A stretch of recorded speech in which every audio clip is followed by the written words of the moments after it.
Let's discuss this issue further with LTFRB spokesperson Attorney Ariel Inton. Good morning.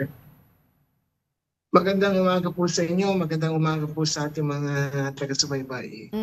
Bigyan po natin ng konteksto, no? Bakit po ba bawal? Ano po ba yung batas na nagbabawal po doon sa sinasabing pag-charge, no, ng extra doon sa plus size po na commuters? Una, ang memorandum circular po natin ay bawal yung overcharging. Ang pasahe po ng pasahero ay individual. Wala pong nakalagay doon na kapag kay extra large ka, no? O in other words, wala pong circumstance na madadagdagan ng pasahero mo kapag ganitong weight mo, ganito itsura mo, or what. It is very general na ang pasahe mo is for one person, one passenger. Ngayon, pagka ang pasahero naman, no, kahit ano itsura niya, ano weight niya, ay isang PWD, senior citizen, o kaya naman estudyante, natural lamang po na entitled siya dun sa discount. So, ano man ang kanyang pangangatawan, kung senior citizen siya, entitled siya sa 20%. Ganun din ang estudyante, ganun din yung PWD. Has there, Attorney, been a rise ba in the instances na yung mga overweight or na double charge? Kasi biglang napag-uusapan siya bigla itong issue. Meron pong mga sumbong na nakarating sa atin, pero isa sa talagang masasabi natin na worse is as reported by a reporter. No? Itong reporter na to, isinulat niya ito sa kanyang pahayagan na nasakay siya sa isang jeep at ang biyahe ay dito sa Quezon City sa Project 8 na sumakay, nakasabay niya ang isang lalaking PWD na mataba. No? Nung nagbabayad siya, ibinabayad niya ay para sa PWD fare. Tinanggihan niya ng driver at medyo napagsabihan siya. So dahil napahiya siya, bumaba na lang. Sayang nga po, hindi niya nakunan. But of course, we understand that in that situation na ikaw ay napahiya, masama ang loob mo, hindi mo na maiisip na kunan yun. But this reporter witnessed this. So ano po ang mga violation niya? Una, refusal to convey kung talagang tinanggihan ng driver na isa kayang PWD. Na mataba. Pangalawa, overcharging dahil sinisingil mo, no, ng higit sa isang tao. At pangatlo, may diskriminasyon kang ginawa. At yun ang isa sa pinaka-mabigat doon. Meron pong mga batas na if you discriminate really and nagkutsa ka ng isang PWD, merong criminal case yan. Ngayon, noon yan lumabas sa kanyang pahayagan, may mga media outlet na nakapag-interview nga ng ilang mga pasahero na gano'n nga nangyayari. Meron mga hindi pinaparahan. No? Kahit na ride-hail, no? Pinapara niya, ayaw siyang parahan dahil sa kanyang pangangatawan. Yung pong meron pong nagsasabi na nangangatwiran, kasi naman yung sasakyan namin, pangwaluhan, pansyaman. Pag sumakay yan, nababawasan po. Hindi po ganon. Remember, yung pong seating capacity na ipinatutupad dyan is the maximum seating capacity. Yes. Hindi yan yun, dapat yan ang isakay mo, ha? Hindi po. That's the maximum seating capacity. If you go over that, that is overloading. No? Now, baliktarin natin ng paano kung puro estudyante na elementary sumakay doon. Di ba? Maliliit. So, they may not be able to consume the mga espasyo doon. May space na So, can he overload that? Yan. As I said, passenger is personal.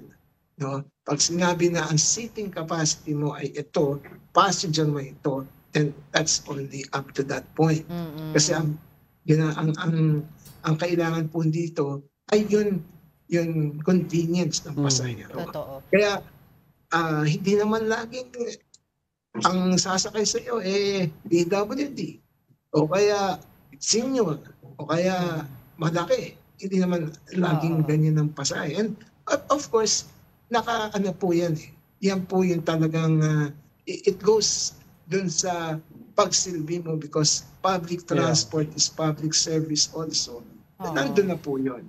Nandun na po, kaakibat po yun na susundin natin dapat yung batas na ipinatutupad, especially sa mga discount. And you should not discriminate passengers unless ang kanyang pagsakay will cause danger sa iba pa.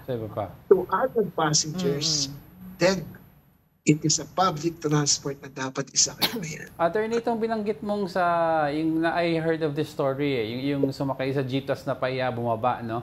And I heard na iniingganyo nyo daw ng, I think yung agency nyo na lumabas siya and to file appropriate cases. Has he gone out and actually filed cases already?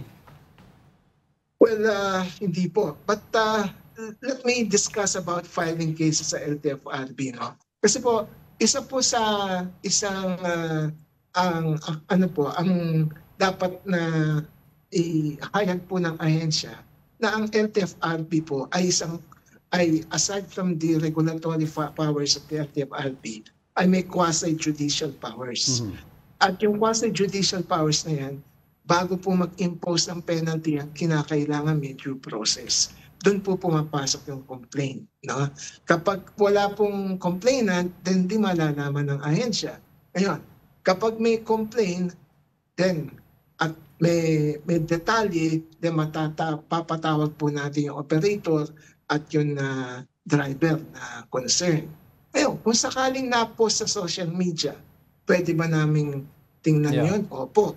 Through our motu proprio powers na pwede namin tingnan yun. But how many are there in social media? No? Hindi naman po lahat. Kaya nga, importante yung complaint. Ngayon, dyan po ngayon na may mga nagsasabi, maaabala kami. Magko-complain pa kami. Attend pa kami ng hearing. Matagal pa. Yeah. So, pagka nag-complain po kayo, and we will set that for a hearing. At may kung kinakailangan pumunta kayo, then hindi po kayo maaabala kasi hindi naman po laging katulad sa husgado na talagang matagal ang hearing. Hindi po. No? Yan, madaling hearing lang po yan. Okay. Ayun, kung sakaling hindi kayo personal makakapunta, then malaman lang po namin. We can do it virtually. Right. No, ang kailangan po ay kasi you have to understand that LTFRB is a quasi-judicial body. There should be notice and hearing. No, yun po ang kailangan. Okay. Ngayon, isa pang na andyan bakit hindi hulihin na lang nyo? Well, ganito po yan.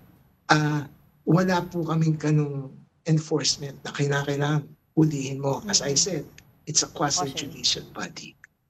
Pero yun nga po, no, we just want to know how do we ensure yung compliance po ng ating mga operators and jeepney drivers for that matter. Kasi yun nga po, no, may mga sinasabi din po sa hanay nila na nalulugi sila, although na-explain nyo naman po talaga kanina yung tungkol doon sa maximum capacity na passenger dapat ng isang jeep. But we all know naman po that there are instances na talagang sinisiksik nila yan diba? So how do we make sure po, how do we ensure yung compliance po nila? Okay. Diyan po papasok yung role po ng operator. Kinakailangan yung operator maging stricto po sa kanilang driver. Dahil as far as LTFRB is concerned, ang tinatamaan po sa ganyang franchise violation ay yun, kanilang prangkisa. Yung driver naman, maaari namin i-recommenda for disciplinary action sa LTO at doon naman ang tatamaan yung kanyang lisensyang pagdadrive. This is of course without prejudice. Kung may mga criminal cases, gusto niyang isampa. Ngayon, doon po yung kinakailangan nga po yung kooperasyon ng publiko dito. Yung nga pong sa operator at yung riding public. Yung riding public and most especially yung driver mismo. Kinakailangan hindi lang po yung marunong tayong magmaneho. alam natin kung ano yung minamaneho natin. Alam natin kung ano yung responsibilidad natin as a driver of a public utility vehicle. Alright, attorney, very quick na lang po para doon sa mga kapatid natin, just in case maka-encounter sila ng ganitong klaseng insidente, meron po bang hotline ng LTFRB na pwede lang tawagan right away na may sasagot po sa kanila para ma-entertain po yung kanilang complaint? 1342 po, nakalagay po yan sa lahat po ng public utility vehicle, required na ilagay nila yung number sa hotline. Alright. Yun po Okay. ay pwede niyong tawagan. Okay. Or kung meron kayong ways sa social media, you can do that. Okay. Or pwede niyo pong itag ang LTFRB. We have a page. May page po ang LTFRB. Pwede niyo po doon Idulog. i-course Okay. para po makarating po Alright. kaagad sa LTFRB. Maraming salamat po sa inyong oras, LTFRB spokesperson Attorney Ariel Maraming Hinton. salamat po. Good morning.